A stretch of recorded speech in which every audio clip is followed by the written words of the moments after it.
Hey guys, been a fair bit of talk recently about the new Fractal units, and certainly geared towards the 4 cable method. So I thought I'd take you through some of my tips and tricks for setting up 4 cable method. First and foremost, this is a fairly complex piece of gear. It does pretty much everything. Now I'm not going to be using it for everything in the 4 cable method, but what I mean is it's an incredibly deep unit, an incredible amount of flexibility and quality in it, and you do need to spend some good time. So if you're expecting to plug this thing in and get your sounds happening in 30 minutes, you might get a little bit frustrated and a little bit disappointed. So hopefully my intention is to help you on that journey and give you some of the inside tips and tricks for setting your Fractal unit up with your tube amp and running it 4 cable method. Now there are heaps of videos out there around just using the Axe-Fx unit. It's an amazing unit for simulating these type of amps.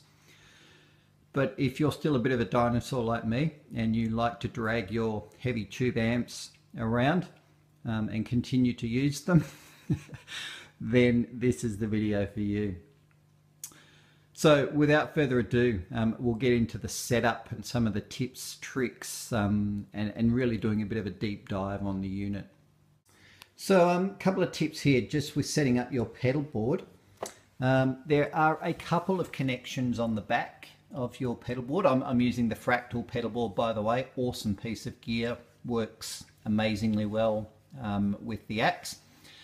You've got expression pedals ins, and we'll obviously get to that in a second. You've got MIDI in and out. We have an Ethernet in and out, and we also have a fast link cable, which is my preferred method of connection. The reason I recommend that is it's just a mic cable. It's just a simple XLR mic cable. Really fantastic if you're gigging, in case you know what we're like with cables, people running all over the stage, jumping on cables.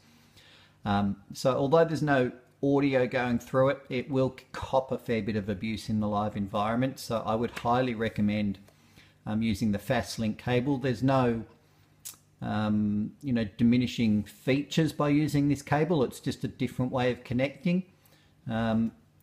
And personally, I think just if something goes wrong, if somebody steps on your cable or breaks your cable and your cable goes down at a gig, you're more than likely able to grab another mic cable and just bang it in and you're up and running again. Expression pedals. I personally use a couple. I use the red one for my volume and the black one for my wah. They're really, really easy to plug in and get playing really quickly. Just read the manual, dead easy. What I would highly recommend is the volume. The volume is typically assigned to output 1 on your Axe-Fx. I highly recommend you reassign the volume pedal to output 2. And the reason for that is when we run 4 cable method, output 2 is direct straight into the front of your amp. Why would we do that? Well, essentially it's turning my volume pedal now into the volume knob on my guitar. And we all know how much we like to play with our volume knobs and how effective that can be in changing the tone or reducing the amount of gain, just giving you a slightly different sound. So what this allows me to do then is to use my volume pedal effectively as my guitar volume knob. I can keep playing, doing all my stuff, and I've got my volume pedal on the ground there going straight into the amp. It'll clean the sound up a tiny bit, but doesn't reduce my my overall tone or my effects. So that's my other tip. Okay, now we're starting to get into the the deeper dive. So as I said, we're not using the Axe-Fx for amp stuff. We're only using it as a glorified effects unit. So obviously turn the power amp modeling off, turn the cabinet modeling to bypassed. Reason for that is in the 4-cable method, I've disabled my power amps and preamps and cabinet simulations anyway, so they're not going to come up. This is more about CPU and just keeping your machine running clean and effectively as possible. So turn them off. No harm done there. You can always turn them on if you want to go into the studio and use the Axe as an all-in-one unit. Now, the other thing I've been doing a fair bit of investigation on is this spillover. I'm recommending to turn it off, but make your own decision there. Now, spillover is all about when you're switching effects. So let's pretend you've got you know, happening lead sound with a bit of chorus and a bit of delay, and then you turn to maybe a slightly dirty sound with maybe just a tiny bit of reverb. What happens to that delay? Does it stop dead, or does it spill over and continue? Most people would recommend keeping the spillover on. I'm going to recommend turning it off. I think in the live environment, unless you're the edge and you've got massive delays on all of your sounds, 99% of us probably aren't going to miss that spillover. And it actually does help a lot in the back end of the Axe effects. What it actually does is whenever it switches from one preset to another, the very first thing it does is clears the cache of the old sound. So let's again pretend we come back to that original sound. We've got a lead sound with a bit of chorus and a bit of delay, and then you switch it to a rhythm sound with just reverb. So the first thing it does is clears all the chorus, all the lead, and all the delay stuff out of its memory. It says, I'm finished with that. I need to go to something else. All right, what have I got now? Oh, I've got reverb coming now. It's just the way that it works. And if you get some really complex signal chains set up, and more importantly, if the signal chains are not set up the same, you will get quite a noticeable split second of sound disappearing there as it clears the cache, because it needs to clear all of the previous effects that you've set up and then set up the brand new effects. And obviously if they're vastly different, that's a lot of memory that it needs to consume and a lot of caching that it needs to clear out. I hope that makes sense. There's a mountain of information about this on the Fractal forum, but my tip is just to keep the spillover off. All right, cables everywhere. As you can see, you will have cables running everywhere. I label all my cables so they're really, really easy to find. This one goes into input 2L. There's input 2L, bang, I know where it is.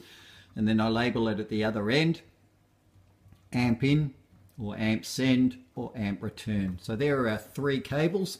One goes to amp in, one goes to the amp send, and one goes to the amp return in the effects loop.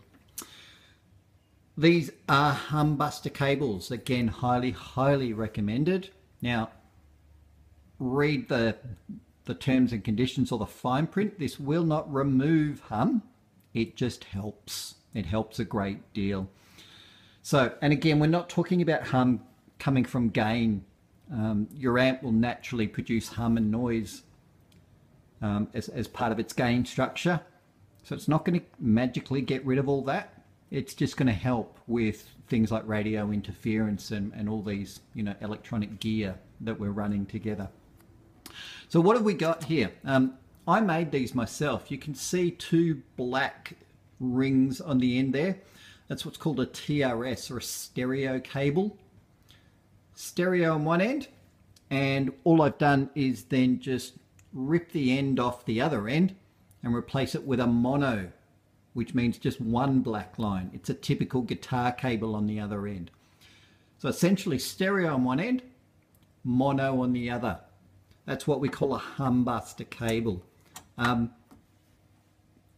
You know, you could probably save yourself. You don't have to buy $50 for each cable and postage and all that sort of junk. You could pop down to the local music store, buy a couple of TRS cables, I'm sure you've got some old guitar mono ends kicking around somewhere. Just rip the old ends off, or rip one end off, pop the other one on, and you're set to go with humbuster cables.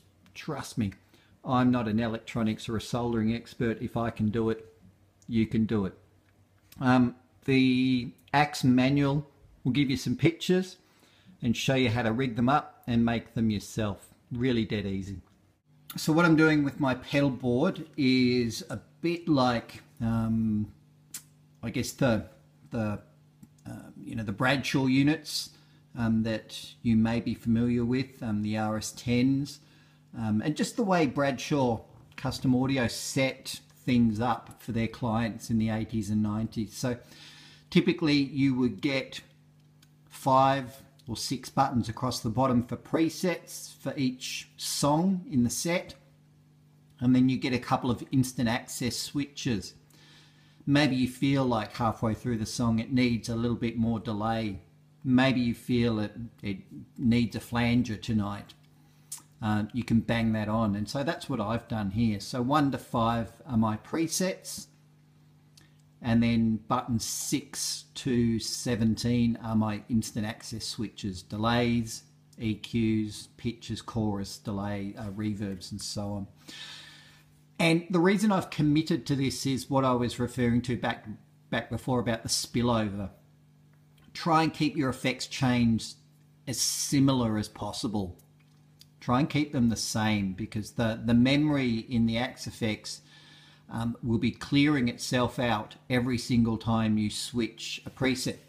So when I do that, it's completely caches, clears the cache in the memory and rebuilds the effects chain all over again. It's just something to be aware of. The more different you make those effects chains, the longer it's going to take for the Axe to rebuild that entire effects chain from end to end. So I've figured out my effects chain. 90% of my signal chains have this effects chain in it, and that helps with that spillover and that switching thing. Okay, now we're in the input outputs, the audios and the MIDI settings. This is where the magic is. This is where the secret is, and this is where I highly recommend you spend an enormous amount of time. Every amp is different, and I can give you some suggestions and some tips, but I can't tell you what's right for you. Your amp will need your hands on it, your tweaking to set it up. Unfortunately, I can't also capture this in a preset, so I'll post the link to my 4-cable preset down the bottom there. But these master global settings, you really need to spend some good time setting it up for your amp, and every amp's a little bit different. So what works for me is, you'll notice there, we'll start with the first one, instrument in, and it's just above 50%. It's about 55% at the moment. As guitarists, we've got to get our heads around the fact that the X-Effects unit works perfectly fine with reasonable volume. In other words, 50% is more than adequate to get a good clean sound in there. I know we love to turn everything up. You don't need to do that with this unit. So it takes a little bit of getting your head around to get used to that fact. One of the tips I do find though is 50% is the magic number. Once you hit 50%, the tone just seems to come alive. It seems to be the line in the sand, I guess. So that's why my instrument in is set at just a bit over 50%. My input 1, whoops, where have I gone? Oh dear. Input 1 is also set at 50%, and input 2 is running at about 70%. That what works for me. Like I said, spend some really good quality time in here, tweaking it with your amp. Don't go below 50% is my recommendation. Okay, next tab on the in-out menu is the audio menu. Again, spend some good quality time in here, guys. This is where the magic is. So the first one is input 1.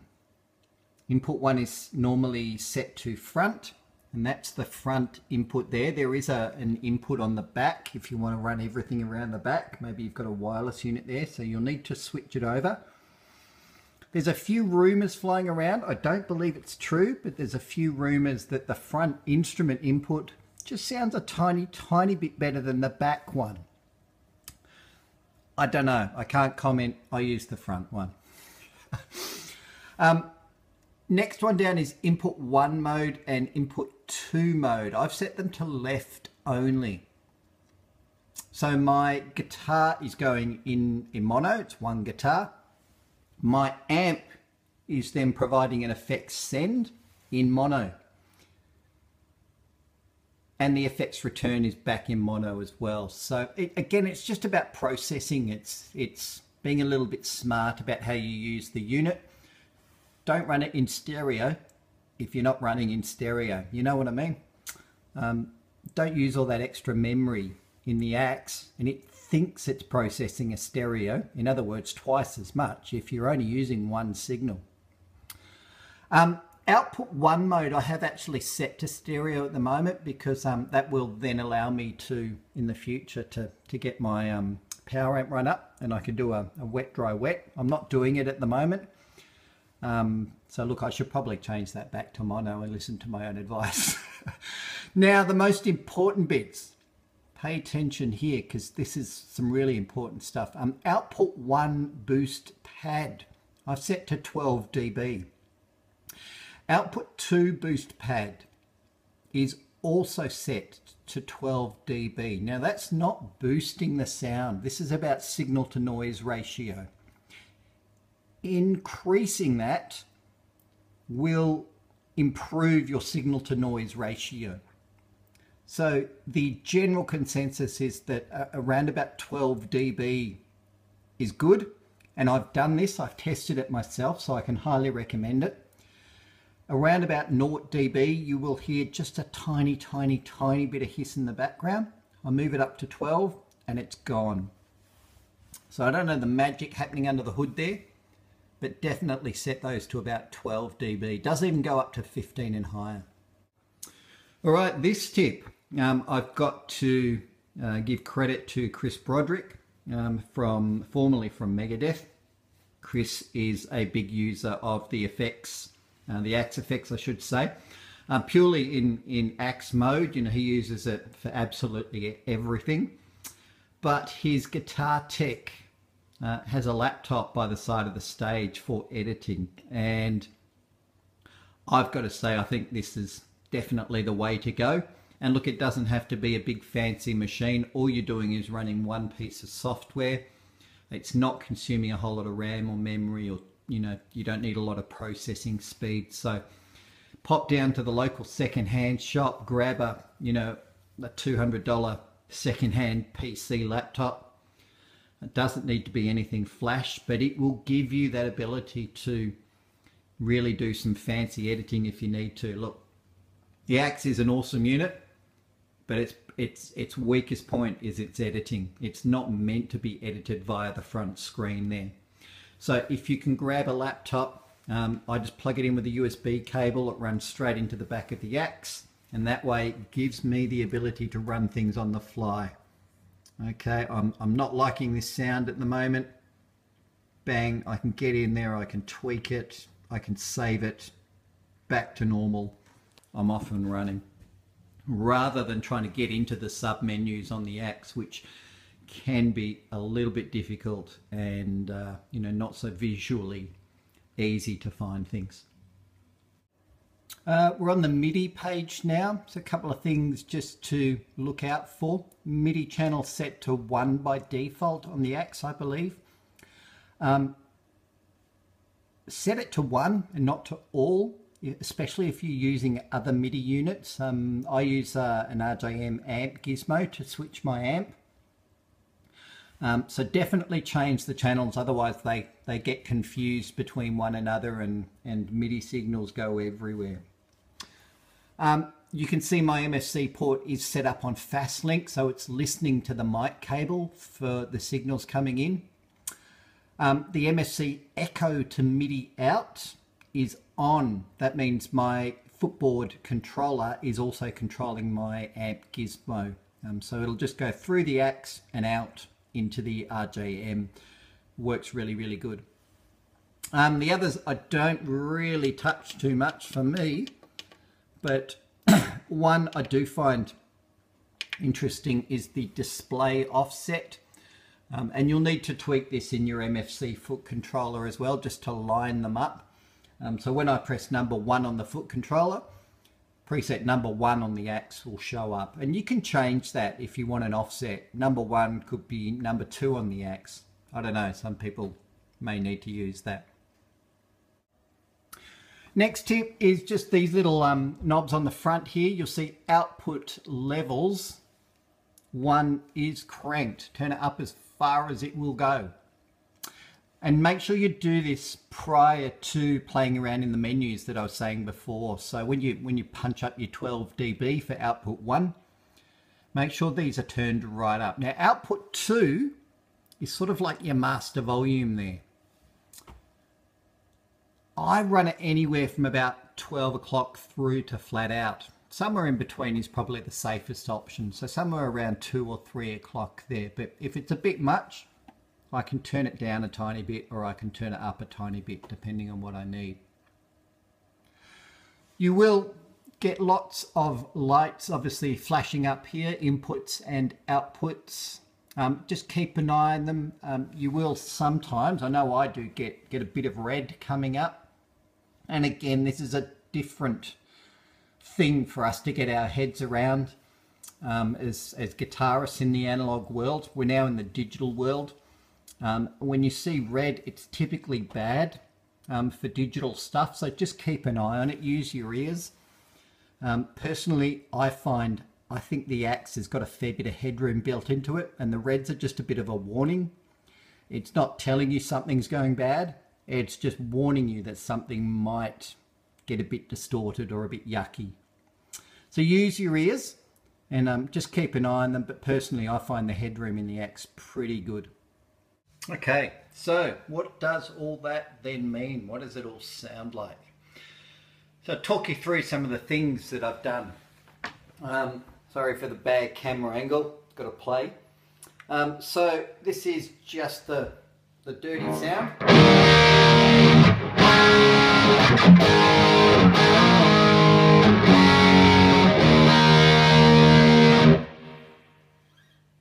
As you can hear, hopefully you can hear absolutely nothing. There is not a sound. You know, it's very, very quiet. And as I said, I'll post the preset.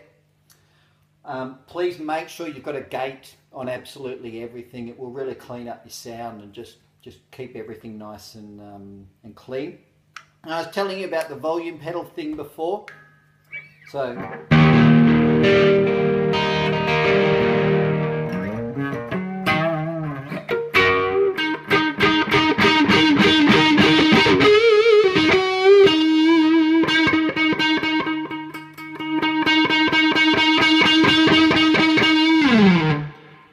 I can keep playing all the way through with my volume pedal doing my volume, which is a really nice feature. I love that. And as I said, the gate is really the essential bit here for keeping everything. That's my volume flat down.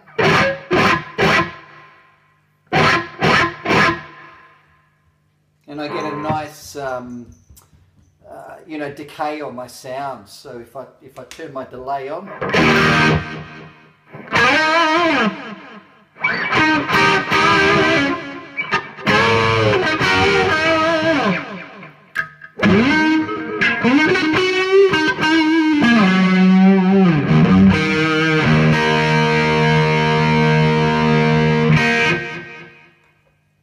and then it's dead quiet. So I'm highly recommend the gate.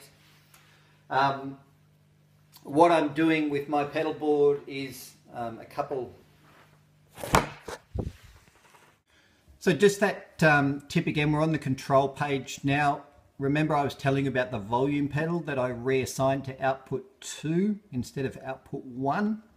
Output 2 goes into the amp front or the input. So you'll notice here, this is how you do it. Input volume 10, out 1 in volume is 12, and then out 2 volume is 11, and then we go back to order 13, 14, 15, 16. So when you come into this page, it will be in order. It'll go 10, 11, 12, 13, 14, 15 down the page. Swap output 1 and output 2. Just swap them around. So make output 1 number 12 and make output 2 number 11.